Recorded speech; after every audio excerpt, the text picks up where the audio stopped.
So The Flash has returned for its mid-season premiere with an episode that is better than expected, so let's break this episode down.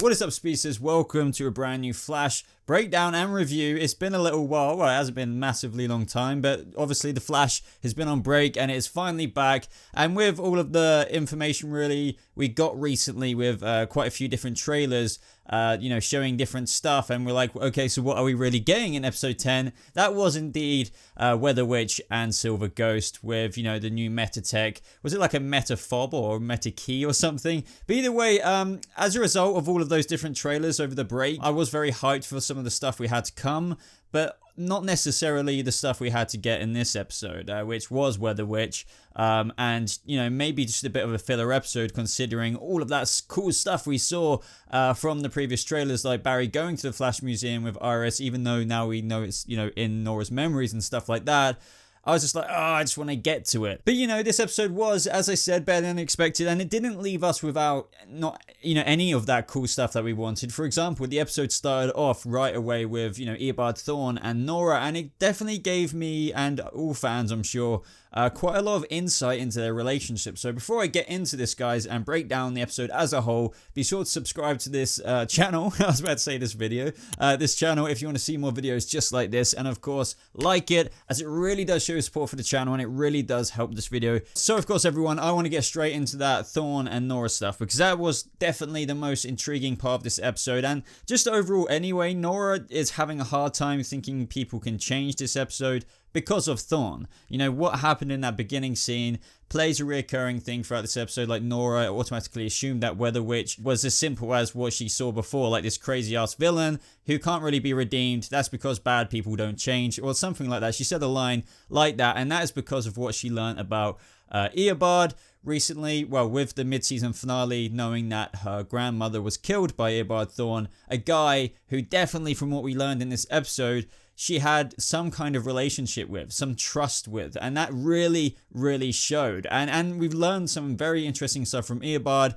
So I'm going to talk about the beginning of the episode stuff first, and I'll visit the ending Eobard scene towards the end of this review. So naturally, this conversation started off with Nora confronting Eobard, and it was very interesting because they started speaking about other things, like how, he thinks of that moment every night, not probably because of just killing Nora. I don't think he's necessarily remorseful or anything about that. It's the fact that as of that moment, it changed the course of destiny for him, for Nora. I assume by what he meant there is that the Tornado Twins were in the original timeline, so it has affected her since it's just her, and of course, himself. Because just in case you guys didn't fully gather this at that moment, or what he was necessarily saying there, is that as of when he killed Nora Allen, Nora's grandmother, Barry's mother, everything changed, because Barry became the Flash a little bit later. He didn't become the Flash the way he did in this series or anything like that. Nora Allen was alive, blah, blah, blah. Everything changed. Everything changed. But a really kind of fanboy moment I had is when, he was talking, it wasn't like a Reverse Flash origin or anything,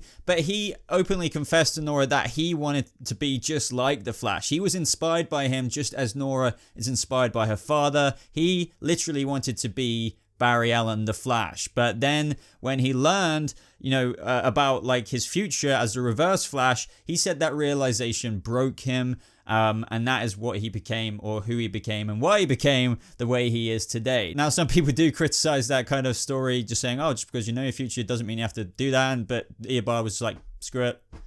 I'm not destined to be the Flash, so I guess I'm just going to be evil. Why not? Tom, I like to think that this relationship goes way back. And Nora wasn't just angry at him because, you killed my grandmother and everything. It was more like a betrayal, because she's known this guy for so long. She's trusted him for so long. And now she's learning something terrible about him, other than beyond the fact that, you're my father's arch nemesis. Anyway, it's just so interesting learning stuff about this. And they gave us stuff to feed us a little bit for, but now I'm hungry and I want more information, and that is the exact way they should be doing these episodes, stringing me along, definitely making me want more. But the question is, guys, just before I dive into the rest of the episode, was Thawne playing Nora? Is Thawne still playing Nora? And what I mean there specifically is when they were talking about how he's always thought about himself and he doesn't want that to be the legacy of Eobard Thawne. He was even rushing forward saying that, just saying like, this can't be it, let me help you.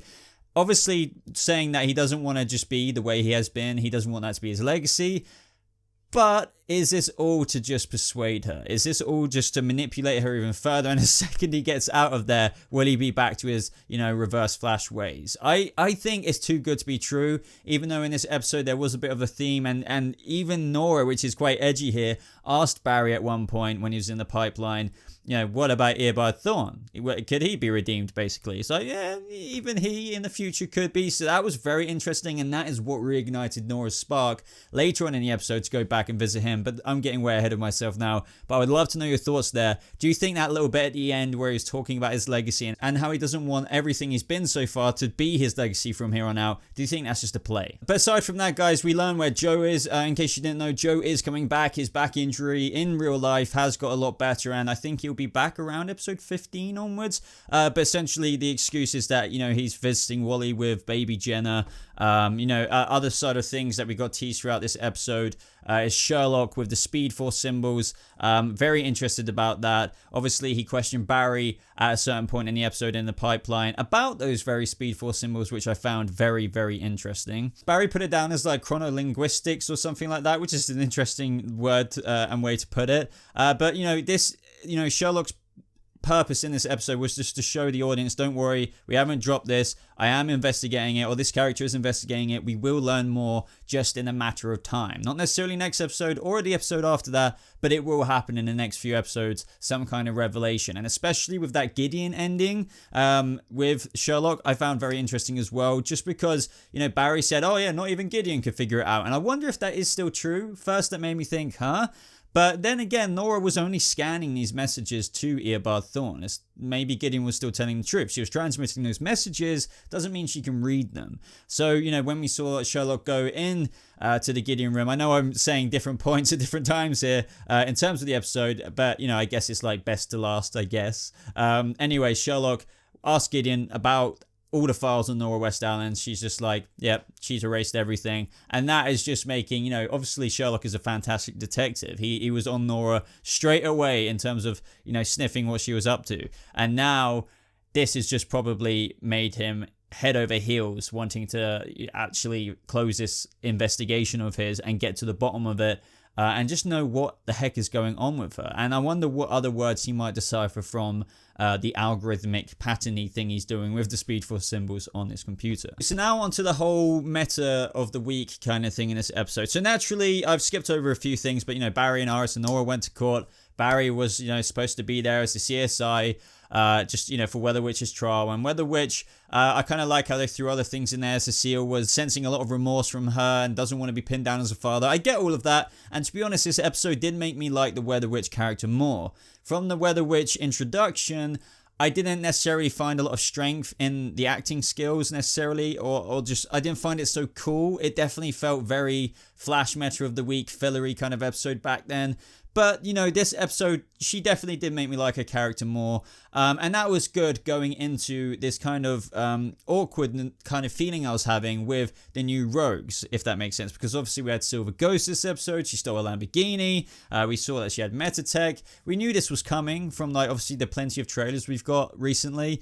But I wasn't so excited, especially when, we went in that room and she was like, oh, this is like the rogues' den or like the rogues' home base or something. And I was like, so really, this is what they meant by the new rogues coming for the back half of this season? Not that I had massive bunch on it, maybe I'm being too prejudgmental here, but I was just like, if this is what it's going to be for the new rogues versus like Leonard Snart and everything we had before, it just doesn't live up to it for me. But as I said, enjoyed Weather Witch more this episode, even though she did in the end get kind of pushed away. She wanted to turn herself in, Nora kind of screwed that up. Even though she did kind of save Nora's life, she still decided to get away, thus leaving these two metas, Silver Ghost and her, to be, returning one day. But overall, that storyline in this episode, it was cool. I appreciated how, the car they stole from Argus, they said under the hood or whatever is completely like 100% Wayne tech, which is pretty cool because as we know, their R&D department is just absolutely amazing. Wayne tech in the Batmobile. Do I need to say more? Now, as for the Cisco and Caitlin cure thingy, I kind of liked it. Obviously it started off with the shards going out of Cisco's, hands, and that's, what's been screwing up his vibes. The same thing is what's going to probably happen with Nora when she gets paralyzed by Cicada in the future episode. But I did feel like, Cisco really wanting this cure, and that whole debate between them, that almost even got pretty heated. Did it not feel like a little bit of a character regression? Because do you remember when Cisco didn't want powers and then he really got into vibe? And now, the topic of the metahuman cure has come up. It's almost like completely, I don't want to be vibe again. Imagine how amazing this would be if we cured all metahumans kind of thing.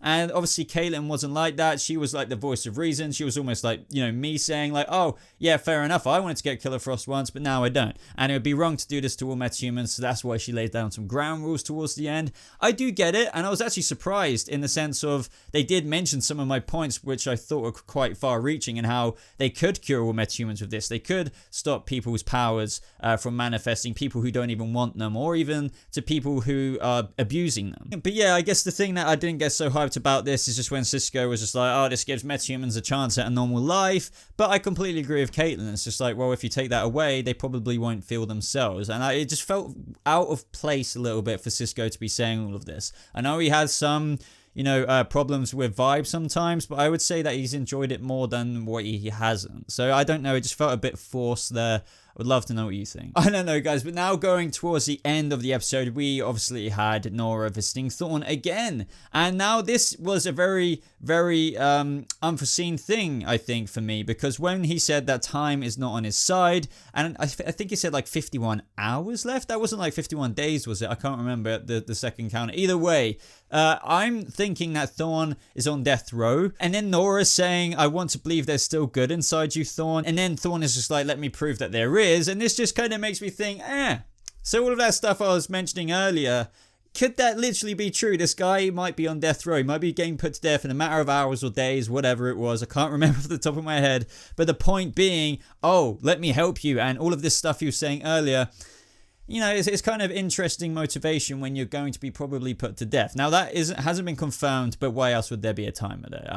It would just be weird otherwise. But you would have to think when this timer is up, guys, it's definitely going to go one way or the other with Thawne. He's going to get out. He's obviously, well, I would be extremely surprised if they literally put him to death. So when he gets out, what will happen? Will this man who was the Reverse Flash stay with his menacing ways, or will this new established respect for the Flash after training him, having a relationship for a long time with with the Flash's daughter, will there be more sentimentality to the Reverse Flash and Eobard Thawne, and will his talk of not having what he's been doing beforehand be his legacy from here on out? I'm sorry that made no sense.